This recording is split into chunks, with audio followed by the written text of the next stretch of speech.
It is 20 minutes before the 11 o'clock hour. You have in Brunch with us here at 107.7. I want to say good morning to the folks at Chia Leone, and thank you so much for providing the breakfast that we are having here this morning, the brunch, as it were.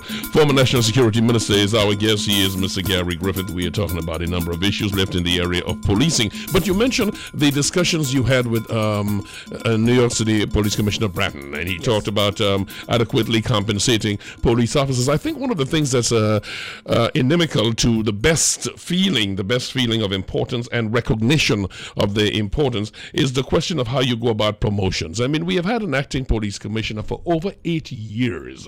In your capacity, speak to that, please. I mean, why this? I mean, why? It does not even make sense, because if you're looking at what is done at the top is going to filter down, and you're treating the head of our body as this, there must create some questions within the ranks. Oh, most definitely. As the Minister of National Security, just before I left, I actually completed everything. And again, but Minister Alfonso seems almost every single major policy that I implemented and it was ready for approval, he has stopped it, he has shut it down, he has shelved it, or he has pulled back the cabinet note. From glass bottles being banned, he pulled it back and a man was killed the following day.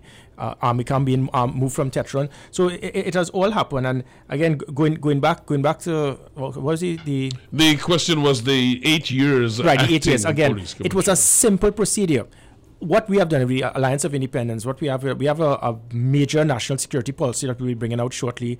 It's called Project Hope 75, helping our protective services excel, HOPE, 75 major policies. One is that.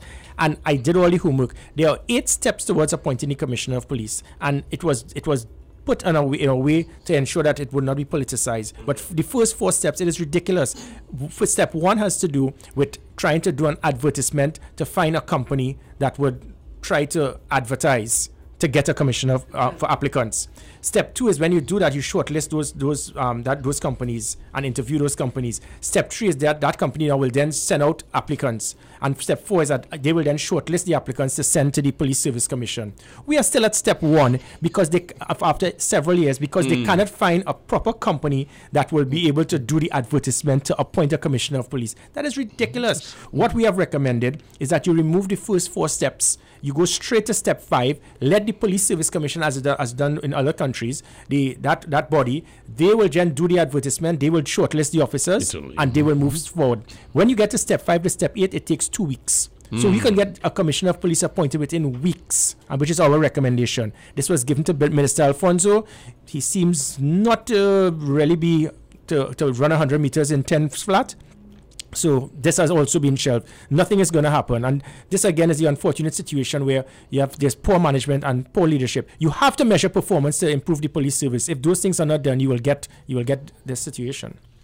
And we stay with the police service. During our break a short while ago, you were reminding us of another unprecedented situation where police officers of the Guard and Emergency Branch walked out of the Prime Minister's residence, her private residence they were guarding, as well as the Attorney General at the time, the residence of the Attorney General at the time, Anand Ramlogan. Yes. So can you tell us about it? Well, and remind us and let's bring it back. It goes right back to what happened the day of total policing. If you do not measure performance, you do not make people accountable for their actions, this is what will happen. When the police second division will feel that, listen, I could operate like a union, I could do what I want, and feel I could fool the public and say, no, well, all these roadblocks were just coincidental. All the officers in Guard and Emergency Branch that morning, at 4 o'clock in the morning, they all decided to get sick. They all decided to walk off of the Prime Minister's house. They all decided to abandon their post. No one had the courtesy to call to say, well, listen, before I leave because I'm sick, let the replacement come. Call the defense force that was just 5 minutes away from the Prime Minister's home to bring soldiers there to cover her instead. That was deliberate. And if not, and you're saying it's not deliberate because you want to play politics and say, no, you can't prove to me all of us got sick at the same time. Fine. Well, then you're incompetent and all of those officers should have been fired. The person in charge should have been fired for not passing the information on to the Commissioner of Police. Listen, I have 5 officers or whoever. They're all sick at the same time. Yeah, right. And they all have to leave. Then it's when the NOC or whatever will send soldiers immediately. You never abandon your post. A 24-hour security job, you'd never leave your post unless properly relieved. That is the ultimate commandment in law enforcement. Those officers who abandoned their post, nothing was done. They should have been fired. But because of that, it shows, listen, it worked then. Let's try something else. Let's try total policing. And this is where all of those officers involved should have been suspended. Let them sue the state, but you need to know where the buck stops, and that will put an end to this type of attitude. The reason I love the military is that you're guilty until you prove yourself innocent. And you have swift justice. I'm not saying that for the police service because they have unions and all of that. But we have reached a point in this Trinidad and Tobago police service where there are certain officers that they are affecting the image of the Trinidad and Tobago police service. A few bad eggs caused that total policing. And the whole police service has now been affected because of 2 of 3 individuals who felt that they could do what they want. And now they're paying the price, but the police officers, the police service, they have now been affected. And that act, which when they abandoned the Prime Minister's residence, is almost akin to treason. Of course, definitely. And if the acting commissioner of police never did anything, he just dropped it, it meant that they would continue. If something is not done in this aspect of total policing and some type of disciplinary action is not taken, it will happen again. And that is where we need to set the example. Well, what confidence could you have as a head of state that you are governing a country and the police is doing this to you? What kind of confidence? What message did it send to you? Well, it goes right to where it is I plan again. This was just one of about 50 other policies that it was approved. The audit was to be done by Commissioner Bratton's previous company to do a proper audit of the Trinidad and Tobago Police Service. It was there, it was put on Brigadier Alfonso's desk, and he just put it on file with everything else. And that audit would have dealt with ensuring we have the 4 principles: good leadership, measuring performance, accountability, and good management, which is lacking in the police service. And that audit would have prevented these things from happening. And if it happens, then it is that you have systems that you can automatically discipline these individuals and not worry about them. We have situations where we have officers that have done very, very they have made adverse actions, and what they have now is been suspended on full pay. So some police officers, it pays. Happy for that, yeah. It pays for you to be incompetent or to be a bad officer, and because you do not want to sue, you do not want to get sued, you suspend them or you reassign them to another location for them to continue. No. You suspend them immediately, and you set that standard to improve the standard of the police service. Whilst at the same time, I also want to state that the police need to get the proper compensation and the proper tools, and that is not being given. Because causation is something that you have to come to in everything.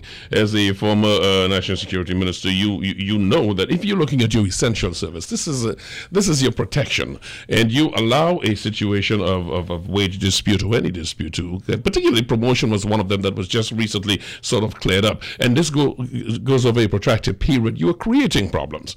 Yeah, definitely. And that, again, the state, this government has not been a bad government. They have done well. They have done a lot. National security has not been a front-burning issue. I mean, the first 3 years before I was there, and the country would have known it. They spend most of the time dismantling things, SORT, OPVs, blimps, SIA, and everything, and nothing was done. The 18 months I was there, I tried to push heavy on policies. The implementation of the NOC, the Highway Patrol, the Rapid Response, the E999, Community Comfort Patrol, the Counter-Terrorist Unit. Dozens of major things. And it played a big part towards every serious crime being reduced by 25-30%. It played a big part towards 2014 being the lowest number of serious crimes in 31 years. We've gone back to the same thing. One of the concerns I saw is that it was easy to get a cabinet note approved to... If you want to do a feasibility study to build 2 box streams for $200 million, signed off.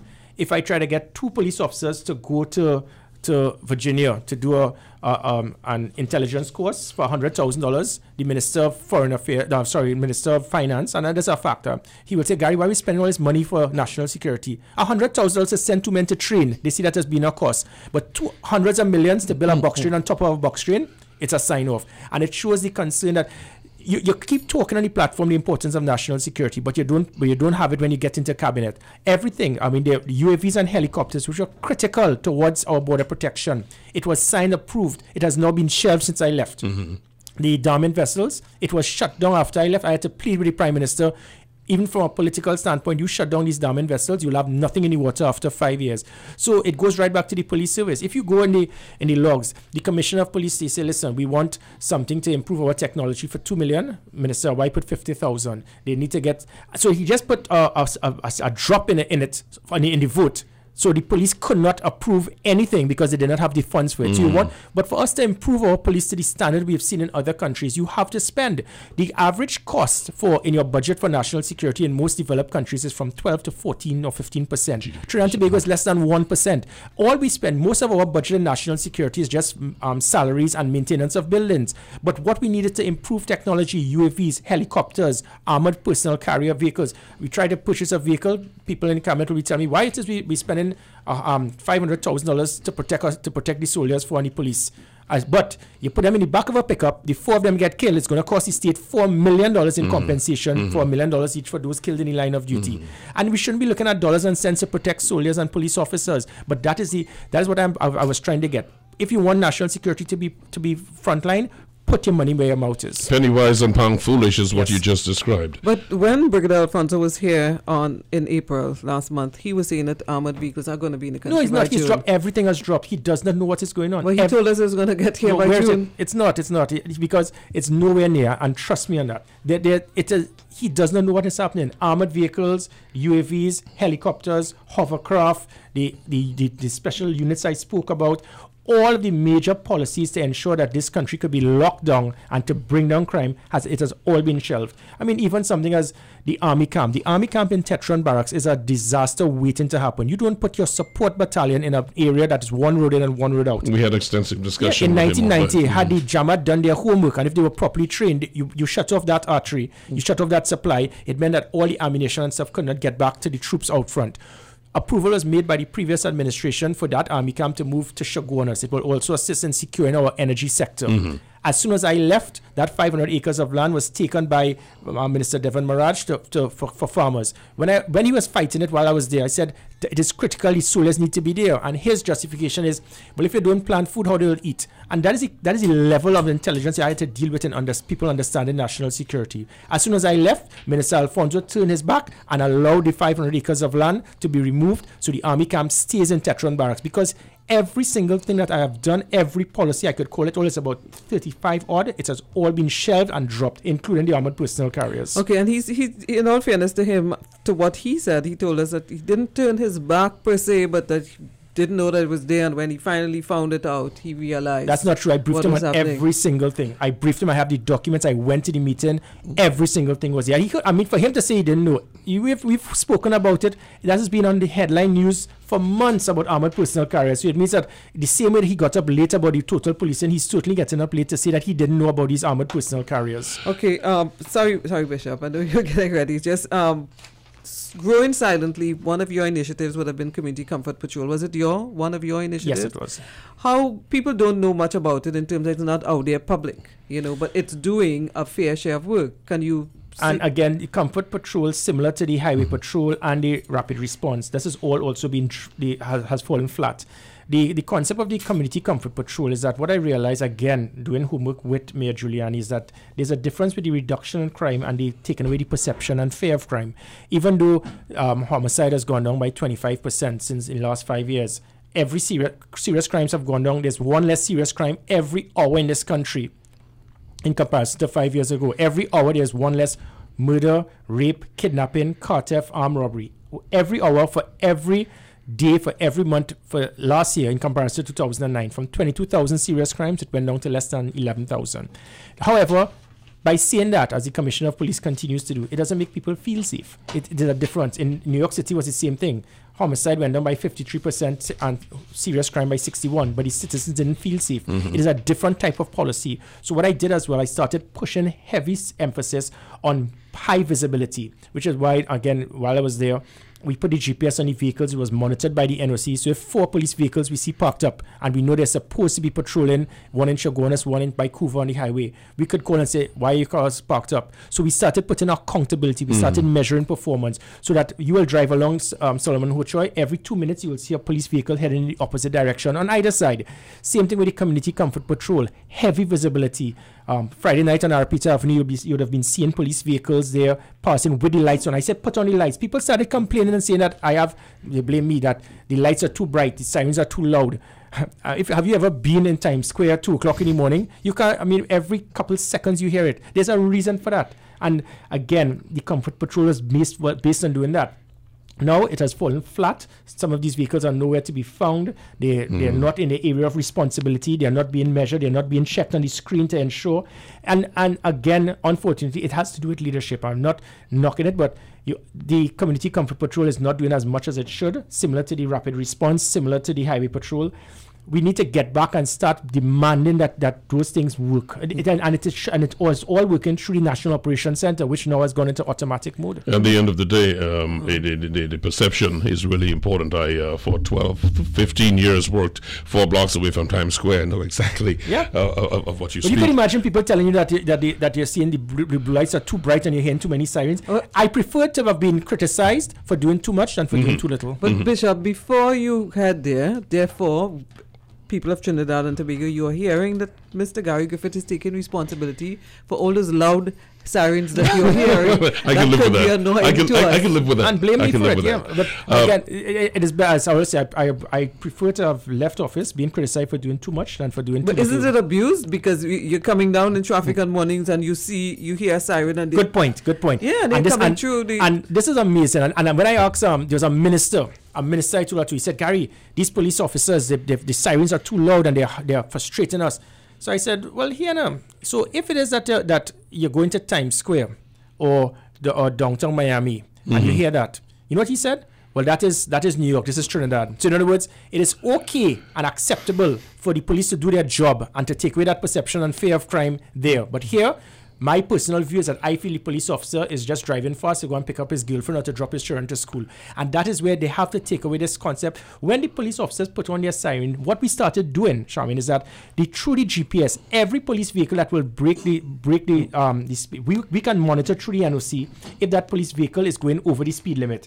And then we can automatically know because he's getting to the scene of a crime or he's just abusing his authority. But it goes back to the area you raised before, because most people would know that you have the technology where you can put in vehicles. The minute the siren is activated, it puts up a flag, and the flag calls for the supervisor, if he so chooses, to ask the person who turned it on, explain where you were going. What call were you responding to? I mean, there are ways to handle that. And that is measuring performance and making them accountable. But if the explanations at the end of the day come across as those that were given to the Joint Select Committee of Parliament, explanations that just tell you something that is sufficient and you just have to sit there and take it because you can't argue with it, but it is not the truth and it doesn't have a hint of sincerity in it. They should have asked the right questions and they would have received the correct answers. Going back to the sirens, what I ask the public is that I don't know, because the NOC would have been monitoring them 24 hours a day. I don't know if that is still being done, but it ensured that the police vehicles were not being abused, that if at any time something like that happened, a call could be made, we can monitor them.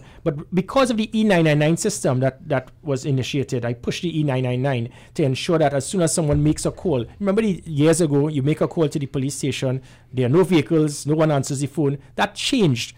You now have a situation where you can pick up a phone and within seconds, if not, and the maximum 10 minutes, a police vehicle will turn up to your house. The reason how I drafted that is by putting GPS on all the police vehicles and we monitor it at the NOC. So when the E999 call is made, we can look at that call, look at the location where that call is, and find the police vehicle in closest proximity so for them to have an immediate response. If they move out of their area of responsibility, we can call the police vehicle and say, listen, you're moving out of your area, you need to stay here. So what we did, we locked down the country and show that is not being done anymore, and that is unfortunate. But the reason when you started hearing more sirens is because they were responding to crimes, and that is why my job was to provide the deterrent. The greater the deterrent, the less likelihood someone will commit a crime because of the greater likelihood of them being apprehended. Former National Security Minister Gary Griffith is with us. We've got a precious few minutes, but since we don't have a second guest, we're going to ask you if you can stay with us for just a bit longer, because there are a lot of issues we're covering here at the same time. I'm not given to compound questions, but I'm going to do that here. In the area of, you spoke about crime and the perception, the numbers are down. Numbers, many argue, can easily be manipulated, but let's just take the numbers and run with them. It's less. There is still the feeling that while folks talk about crime going down, you see a lot of street level criminals being held, but nothing at the higher level. There is also, and here comes the compound, there is also the question of our national borders being protected or inadequately so, and a lot of the crime perpetuated by the big fish going without any arrests and us hearing of any prosecution or anything, but the street vendors, we getting them by the dozens. No, definitely, because that's the easiest one to take. Again, being in the Alliance of Independence, that's something that affected me a lot whilst I was Minister of National Security. I did say that when my priority was to my God, my country, and the people. My political party didn't even get a medal on that podium. And that's why, for example, the live sport situation, I stood firm on it whilst the other members of government were banging the table saying long live live sport. I saw that there was a clear and present danger that was causing crime through live sport. The same situation with my firing, with the PCA director. I stood firm on something and I refused. And I mean, I could, if it is that being a minister meant more than anything else, I could have just said that I had amnesia. I refused to do that. And again, it shows that... Just so that listeners know, that's a common illness. Yeah. And again, it goes that you need to do what is right and not what is politically appropriate. The situation with the border protection, I push heavy to ensure that we have a proper system to lock down our borders. It is the government's right to have shut down the OPVs. But when you shut it down, you must replace it with something. I had to fight, and after... just in 18 months, I was able to get, now you're seeing 4 massive dormant vessels to secure our borders, 2 utility vessels, 6 interceptors at half the cost of the OPVs. There are many other things you needed. I got the approval for the helicopters to replace the 30-year-old helicopters we had. UAVs. Strange enough, Jamaica have now jumped ahead of us. I had the UAVs. They should have been in the country by now. Minister Alfonso shelved it. As with the helicopters, and now Jamaica, they are using UAVs to protect their borders. Explain for our listeners UAVs. Unmanned aerial vehicles, drones. And these, what we will do, these can fly over 15,000 feet. They can turn night into day. So if it is with anything enters our shores illegally through the radar, I got the radar locked into the NOC. You can see those vessels entering our shores illegally. The UAVs can monitor it, follow them, see where the drugs are being shipped, who's collecting it, monitor the vehicle, and you can take everyone. And this goes from captain to cook. Again, those are massive policies that I had. It was set up. Hopefully in the next administration, the AOI will be part of the administration, so that I'll be able to follow through with it and to deal with those persons in very high positions. One of the things you just spoke about, again, had to do with covert operations. Again, with New York City, out of 50,000 police officers, 15,000 of them, they sell hot dogs. So they drive buses. They drive buses. Cabs. And we don't have that. We do not have... When I brought it up as National Security Advisor, persons in senior positions said, no, but that's dangerous. But you need to have clandestine operatives. You need to have sleeper cells. You need to have moles. Have persons inside there that can give us the information to find out who is the big fish, how it is we can extract them, how it is we can make a major bust and take not just the guy who's just distributing the drug, but how it is he acquired it. And all of that I had set up. It has all been shelved because Minister Alfonso still... But there must be an area of disquiet, for instance, when you have the landing of a container. You have who it is addressed to, who it's coming from, and still you don't get the big fish being dragged in. This is about which one, Virginia? There are 2 of them. No, Virginia was cocaine and orange juice. That was early o'clock when a container at Point Lisas came in. All right, and again, it shows the importance of cost-benefit analysis for national security. When people speak about securing our borders, put in 10 OPVs or put in 100 blimps or UAVs is of no significance if you do not know the source of how it is getting into the country. It might very well be from a legitimate port. And that is why it is very important that we secure our ports. Going again right back to the even, I don't know if you're all aware, that we are on the borderline of being imposed with a UK visa. And the reason being is that the British government, they were very concerned about our borders not being secured in legitimate ports of entry because persons were using Piarco Airport as a conduit to get to Gatwick with drugs, and we are not doing our job properly. There were 19 major initiatives they asked for us to deal with in 12 months. The visa would have been imposed on January 1st, 2015. I was able to complete 17 out of those 19 major initiatives. They didn't expect it to be done. They called us in. They could not believe that we were able to do it. Because of that, the British government thanked me for what we did. They were able to drop that visa, but they gave us an extension for just about 6 months for just 2 things left to do. It is the easiest of the things, there were 2 companies that British government recommended to come to our airport to improve certain aspects of our security. That was approved in cabinet. Again, Minister Alfonso, you could ask him, where is it? It has been shelved. So because we are on the borderline of getting a UK visa imposed on us in a few months. Gary, your enthusiasm and optimism is mind-boggling in light of our national security history. And because Bishop brought made reference to that container of drugs that came in. I, as a journalist, been working on one particular story. I remember working on back in the day was in either late 80s or very early 90s. The largest shipment of cocaine that ever arrived at Rotterdam, which is Europe's largest port, passed through Trinidad. And our national security people were involved in their investigations. I remember that. As well as, I'm going back to remember, was he Assistant Commissioner Rodwell Murray? Do you remember? Yes. Right, when he spoke of that drug cartel within the police service. Then we had that upheaval with the removal of former Police Commissioner Randolph Burrows, and his explanation of how far and deep and wide the drug trade really is in Trinidad, implicating people in high office. How, at the end of the day, and this is so deep-rooted, how can you tackle this problem at all? By securing borders will not help. It's endemic. They're obviously very organized, very, very organized crime in Trinidad. Yeah, well, it has two words: political will. It's easy to say, but to actually do it. And I continue to say that I had no intention to negotiate with criminals, terrorists, regardless of whoever that person was. I stepped on a lot of toes. I stepped on a lot of toes. Even, obviously, it would be big business. It would be persons who were involved in things that I did, with the illegal immigration situation, dealing with methods to secure borders, methods to improve our airport security. And I was met with resistance. Even this, look at a matter as simple as this, to have two top UK companies come to ensure that our borders that our airports are locked in, just to get dogs put in. Everything is there, and it has been stopped. So sometimes it goes very high.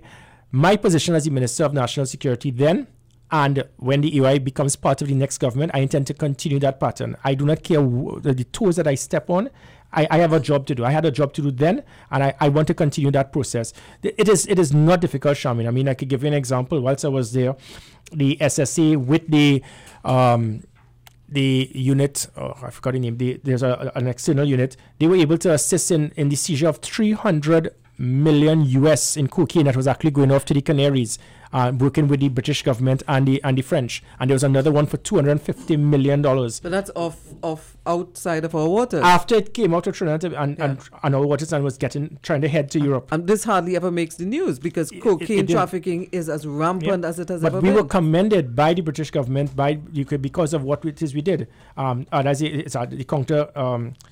The transnational organized crime unit, and they did a very good job, and that is where so we have the capability, we have the training. All we need is to improve the assets, provide checks and balances to make sure that we do not have leaks, and this thing can be done. Trinidad and Tobago is a very small country. We were cracking it. It was being done. I mean, when you look at even the number of weapons being seized, over 500 last year, it was double what we had years before. So we are getting the tip-offs, we are getting the information. People are becoming more comfortable. More people that will know about it. Human intelligence, that is more critical than anything else. People that are willing to give you that information and tell you. I told them, I don't care who it is, from the highest to the lowest level, give me the information, we'll pass it on to the police and we'll take it down. I had the political will then, and that is what is needed to deal with these issues. It is not something that is impossible to do. This thing can be cracked. Just by the fact that 1 year, it was the lowest number of serious crimes in this country in 31 years. This thing can be cracked. We can bring down the homicide rate to less than 150 in 3 years. The former National Security Minister, Gary Griffith, is with us. I'm not going to allow you to get away with that point. I do have to go for a commercial break, and I see Sharmain smiling. The point I referred to is you said when your group become part of the next government, you'll be able to do so and so. That I'm coming back to you for after this.